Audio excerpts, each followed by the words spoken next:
어떤 정권이 들어와도 정부는 늘 이런 식으로 국민을 가난하게 만들어 왔습니다. 가난한 사람들이 많아질수록 정부는 더 이 사람들을 다스리기 쉬워지고 많은 사람들이 정부에 기대지 않을 수 없는 구조를 만들어 왔죠. 겉으로는 모두가 먹고 살기 좋은 시대를 만들겠다고 하고 겉으로는 모두가 평등한 사회를 만들겠다고 하지만 돌이켜보면 전혀 그렇지 않았죠. 역사를 돌이켜보면요. 늘 부자는 소수였고 정부는 쥐도 새도 모르게 국민들을 가난하게 만들어 왔습니다. 몇십 년, 몇백 년이 지난 지금도 여전히 똑같죠. 여전히 많은 사람들이 가난에 허덕이고 있고 정부는 늘 국민을 위하는 척 하지만 보이지 않는 곳에선 본인들의 권력과 부를 강화하기 위해서 더 많은 사람들을 더 가난하게 만들고 있죠. 매년 월급이 오르지만 살림살이는 더 나아지지 않고 먹고 사는 게 힘든 사람들이 대부분입니다. 그렇게 먹고 살기 힘든 사람들이 많아질수록 어떻게 돼요? 더 많은 사람들이 정부에 기대게 되고 정부에 기대는 사람들이 많아질수록 권력을 가진 소수의 사람들은 이 사람들을 사육하기가 더 좋아지게 되는데요. 그럼 여기서 이런 의문이 들게 됩니다. 정부는 왜 국민들을 가난하게 만들어서 시스템을 유지하려고 하는 걸까요? 왜냐면 정부의 1차원적인 역할은 사회질서 유지이기 때문입니다. 어떤 체제를 가지고 있는 국가인지에 따라서 정도의 차이는 있지만 어떤 정부든 간에 대다수의 국민들이 예측 가능한 패턴으로 움직이는 걸 선호합니다. 적당히 일하고 적당히 소비하고 적당히 저축하면서 소수의 사람들이 만든 틀 안에서 큰 소동 없이 살아주길 바라는 거죠. 왜냐면 많은 국민들이 똑똑해지고 당장 먹고 살 걱정이 없어지게 되면요. 각자 자기 방식대로 살아가게 되면서 사람들을 통제하기도 어려워지고 지속적으로 사회 혼란이 발생하면서 기존 시스템이 흔들릴 위험이 커지기 때문입니다. 실제로 중산층 이상의 경제력이 있는 시민층이 많아질수록 민주화 요구나 개혁 요구가 강해지는 경향이 역사적으로 보더라도 상당히 많았는데요. 그래서 정부의 입장에선 웬만하면 큰 힘을 안 들이고 지금 체제를 유지하고 싶어 하기 때문에 국민들이 적당히 현재에 만족하면서 안정만을 추구해 주길 바랍니다. 만약에라도 정부가 대놓고 국민들을 못 살게 만들려고 하는 의도가 보인다면 이 사람들이 시위를 하거나 혁명을 일으킬 가능성이 높기 때문에 대다수의 국민들이 그들이 만든 시스템 안에서 적당히 먹고 적당히 저축하고 적당히 국가한테 의존해서 숨만 쉬고 살아가게끔 보이지 않게 국민들을 가난하게 만들고 있는 게 현재 사회 시스템이라는 거죠. 이런 사례들은요, 역사에서도 쉽게 찾아볼 수가 있습니다. 중세시대 유럽을 보면요, 당시의 왕과 귀족들은 평민이 지나치게 부를 쌓고 귀족 행세를 하는 걸 전혀 원하지 않았습니다. 그래서 사치금지법이라는 걸 만들어서 평민들은 비단 옷을 입으면 안 되고 금은 보화를 함부로 가지고 있지 말라고 하고, 그리고 계층별로 소비 한도를 법으로 정해서 어떻게든 사회 계급 차이를 유지하려고 했습니다. 즉 왕권과 지배층은요, 평범한 사람들이 자산을 쌓아서 계층 상승을 시도하면 각종 제약을 걸어왔다는 거죠. 현대에 들어와서는 어떨까요? 20세기 미국에서도 흥미로운 사례가 있습니다. 1930년대 대공황 시기 미국의 루즈벨트 대통령은요, 행정명령을 통해서 국민들의 금 보유를 강제로 제한했습니다. 1933년 당시 미국의 국민들은요, 일정량 이상의 금화와 금괴를 가져서는 안 됐고요, 모두 정해진 가격으로 정부에 대답하도록 했었죠. 국민들이 인플레이션을 대비해서 가치가 안정된 금을 쌓아두는 걸 정부가 정책으로 막아버린 거예요. 이렇게 걷어들인 금으로 미국 정부는요, 통화 팽창 정책을 쓰기 수월해졌고, 실제로 1년 뒤 1934년에 달러의 금 태환 가치를 1온스당 35달러로 대폭 절하하기도 했습니다. 쉽게 말해서 정부가 금을 싼 값에 다 사들인 다음에 금값을 올려버려가지고 화폐 가치를 40% 가까이 떨어뜨린 거죠. 이런 사례를 봐도 알 수 있듯이 현대 민주국가라고 해도요, 국가가 필요로 하면 국민 개인들의 자산 축적을 제한할 수 있다는 걸 알 수가 있습니다. 그렇다면 지금 우리의 경제 시스템은 어떨까요? 겉으로 보기에는 모두에게 기회가 열려있고 공정한 경쟁으로 부자가 될 수 있을 것 같지만 알게 모르게 국민들의 부축적을 방해하는 장치들이 곳곳에 숨어 있습니다. 대표적인 예가 인플레이션인데요. 일반적으로 물가가 오르면 현금의 가치는 떨어지죠. 그래서 인플레이션을 숨겨진 세금이라고 말하기도 하는데, 실제로 아마존 창업자 제프 베이조스는요, 인플레이션은 가난한 사람들에게 가장 큰 피해를 주는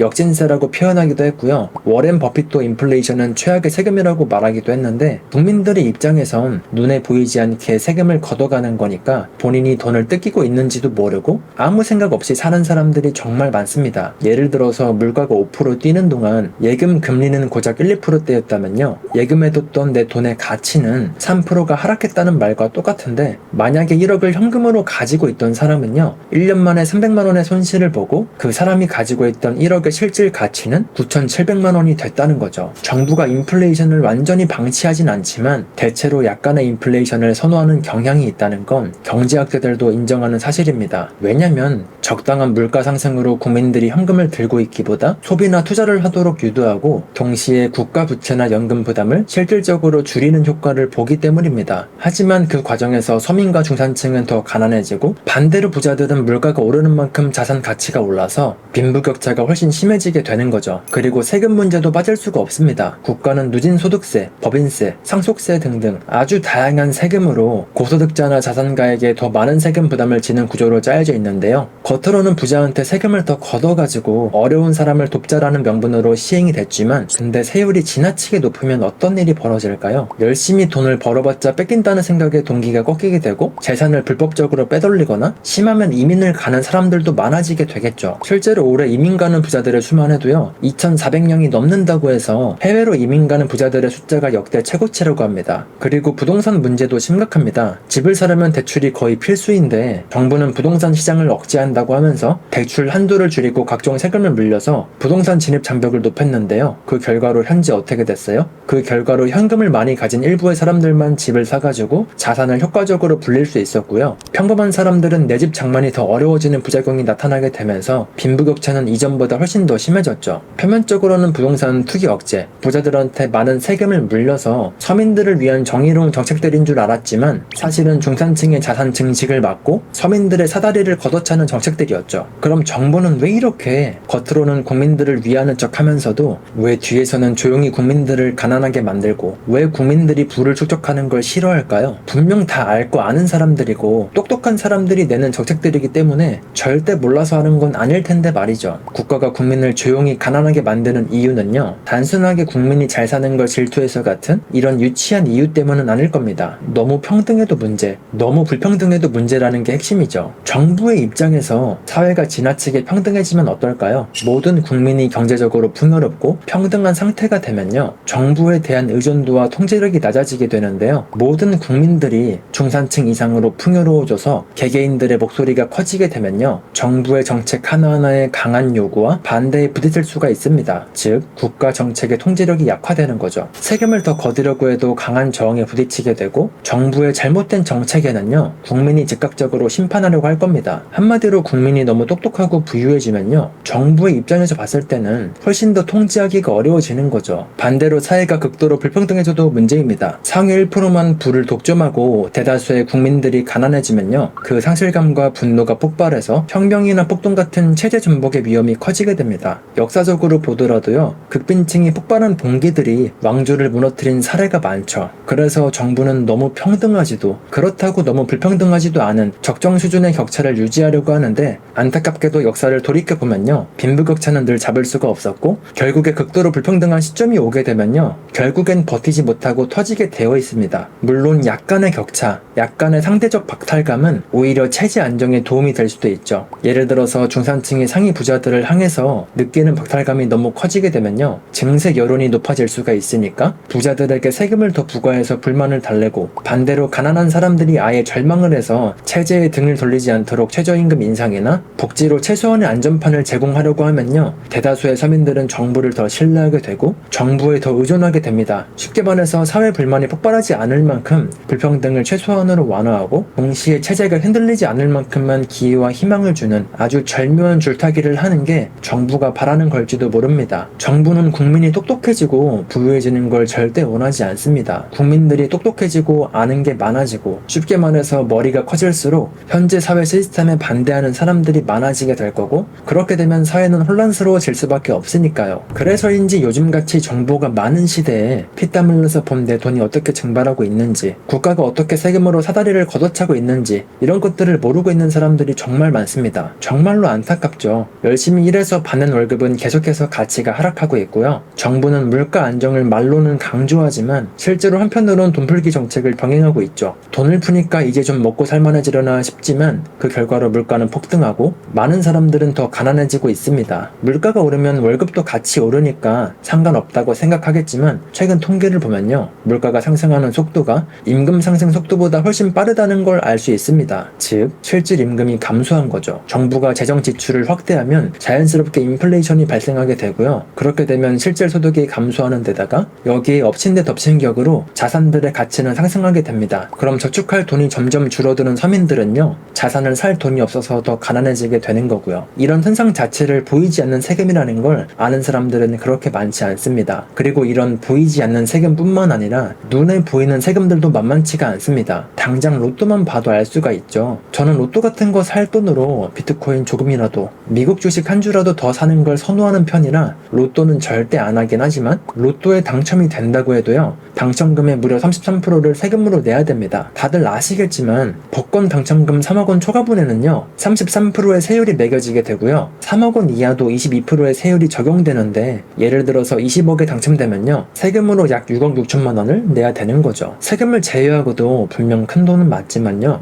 여기서 주목할 건 국가가 우연히 생긴 큰 돈조차 그냥 가만히 내버려 두지 않고 상당 부분을 국가가 가져간다는 사실입니다. 노력해서 벌든 운으로 얻든 일정 규모 이상 개인들이 부를 쌓는 건 절대로 가만히 놔두지 않는다는 걸 보여주는 사례라고 할 수 있죠. 이런 로또뿐만 아니라 주식 투자로 대박이 나더라도요, 일반적으로 양도세를 물리고 부동산을 팔아서 차익을 보더라도요 양도소득세나 중과세를 내야 되고, 일반적으로 돈을 좀 벌었다 싶으면 곧장 각종 세금으로 빠져나가게 설계가 돼 있는 게 현재 현실인 거죠. 그리고 연금 제도도 문제입니다. 국민연금에 수십 년을 부어봤자 나중에 돌려받는 돈은 인플레이션에 못 미칠 확률이 압도적으로 높은데요, 그런데도 우리는 의무적으로 연금에 돈을 내야 됩니다. 심지어 보험료도요 26년부터 0.5%씩 인상이 돼서 2033년까지 13%가 될 예정이라고 하는데, 현재 시점에서 내는 금액이 45%나 늘어나게 되는 거라 내 돈으로 내가 돈을 굴릴 자유보다 정부한테 강제로 맡겨놓고 나중에 집꼬리만큼 돌려받는 시스템이 현재 연금 제도라고 할 수가 있습니다. 어쨌든 이런 예시들은요, 정부와 시스템이 국민들을 얼마나 치밀하게 관리하고 통제하고 있는지 보여주는데, 물론 이런 제도들이 다 나쁘다는 건 아닙니다. 세금으로 치안과 국방이 유지가 되고 연금으로 최소한의 노후가 보장되기도 하니까요. 하지만 이 모든 장치들이 결국 개인의 부를 일정 수준 이상으로 크게 불리지 못하도록 족쇄를 채운 것도 사실이기도 하죠. 정부의 목적은요, 국민이 잘 사는 게 목적이 아니라 별탈 없이 체제가 유지가 되는 게 목적입니다. 그래서 정부가 무조건 더 나은 삶을 살게 해줄 거라고 막연하게 믿는 게 아니라, 내 인생은 내가 개척해야 그나마 지금보다 더 잘 살게 될 확률이 훨씬 더 높아진다는 거죠. 그래서 이런 사회 구조에서 벗어나서 진짜 돈 걱정 없이 살려면 뭘 해야 되는 걸까요? 가장 중요한 건 무조건 정부와 언론을 신뢰하는 게 아니라 금융지능을 쌓고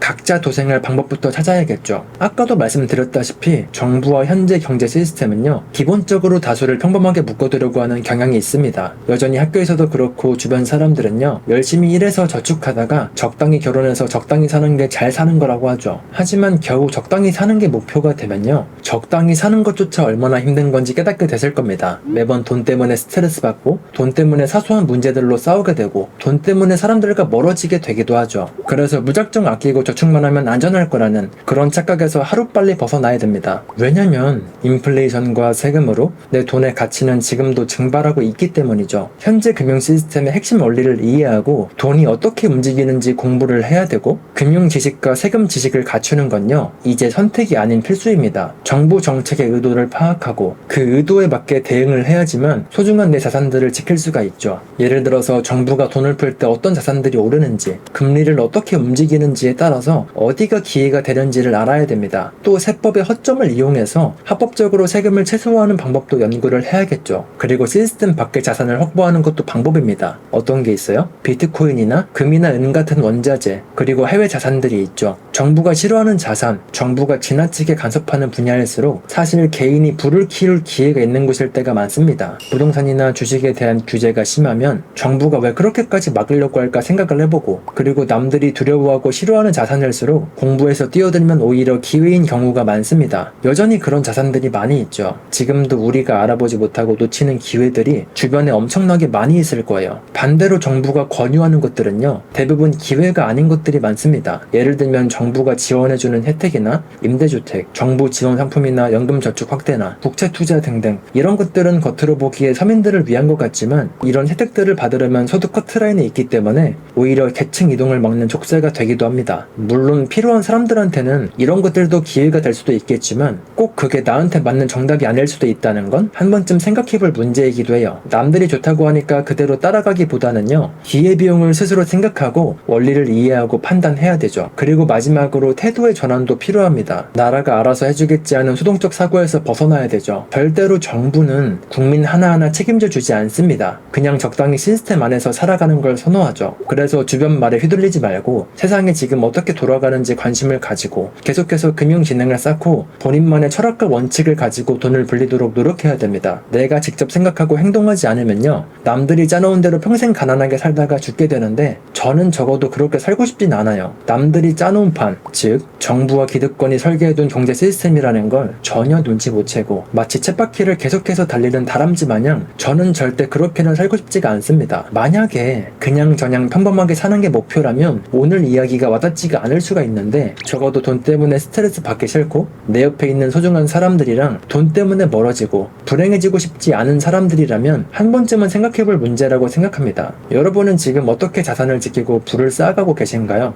말로는 부자가 되고 싶다고 말하고 몇 년 안에 좋은 차, 넓은 집에서 살고 싶다고 말은 하지만 여전히 짜여져 있는 시스템 안에서 그냥 남들이 하는 대로 정부가 원하는 대로 살고 있었다면 안타깝지만 그렇게 살면 10년, 20년이 지나도요, 지금 상태 그대로거나 어쩌면 지금보다도 더 살기가 힘들 거라고 말씀드리고 싶습니다. 다음에도 도움이 되는 영상으로 찾아뵐게요. 영상이 도움이 되셨다면 구독과 좋아요, 댓글까지 부탁드리고요. 시청해주셔서 감사합니다. 좋은 하루 보내세요.